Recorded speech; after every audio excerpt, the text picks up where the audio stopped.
So what's the truth about repairing damaged hair? Is it even possible, and how do you do it? Some of you that have followed me for a while will know that I worked for Olaplex right from the very beginning, and I helped to bring that technology to the UK, and I really knew it would be innovative, and that was one of the big innovations in hair repair. But there's so much more to the story of how to get the hair healthy. I want to tell you how to really repair damaged hair.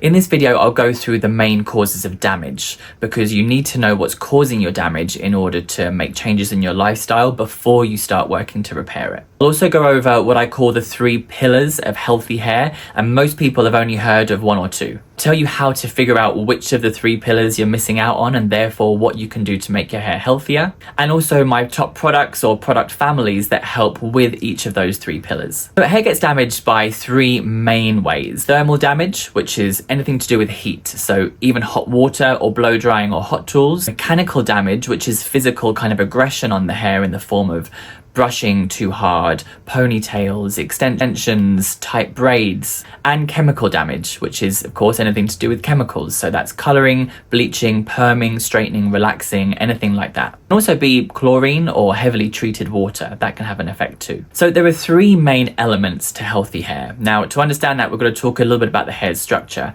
but typically you have the hair's cortex, which is the main body and strength of the hair, that contains chains of peptides and disulfide bonds. So the peptides are sort of your proteins, and your disulfide bonds connect those protein chains and hold them all together. The hair is then covered by a cuticle layer, which is, imagine scales on a fish or tiles on a roof, and it runs down the strand. That's why when you run your fingers down your hair, it feels smooth. If you run your fingers up, it feels rough, because you're going against those scales. So when it comes to the 3 pillars of healthy hair, the first one are those proteins, those peptide chains made up of amino acids.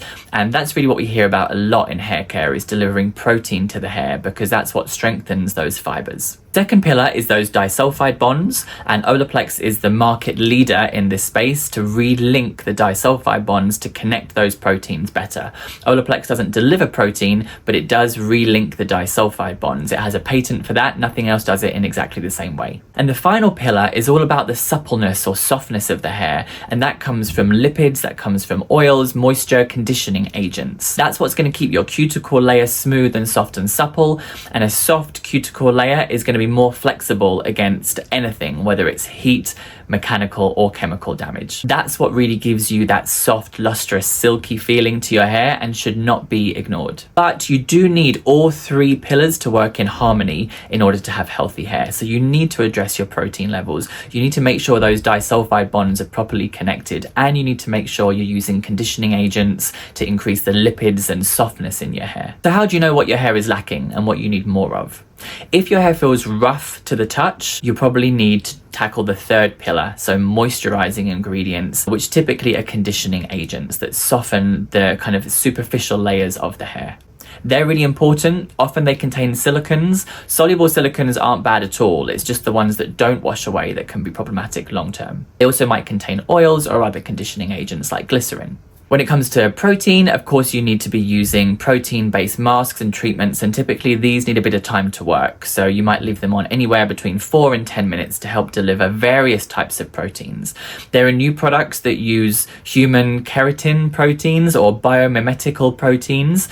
Also, you can use wheat protein, quinoa protein, pea protein. All these different types of proteins can now be found in hair care. And that's what you should use if your hair feels stretchy, or if it feels weak or breaks very easily, and especially if it feels gummy, because that's what gives your hair the strength. Now, when it comes to the disulfide bonds, kind of need those treated no matter what, which is why Olaplex is so important and it's so famous. Because if your hair's been dried out through, say, heat damage or mechanical damage, the disulfide bonds will have broken. But also if it's been weakened by chemical damage and therefore needs protein, it will also have weakened those disulfide bonds. So for most people with damaged hair, you do need all 3. Now, my top product when it comes to the conditioning agents and the softening and suppleness is the Elasticizer by Philip Kingsley, which is a pre-shampoo treatment. There's also an Elasticizer Extreme for coarser or very dry hair types, and lots of my clients actually alternate between Olaplex and the Elasticizer pre-shampoo every other wash. That's when they're really trying to rebuild their hair. Now, protein you can get in various forms from many different brands. Almost every brand will have a protein-based treatment of some kind, so I recommend trying a few and seeing what fits better in your routine and what feels better on your hair.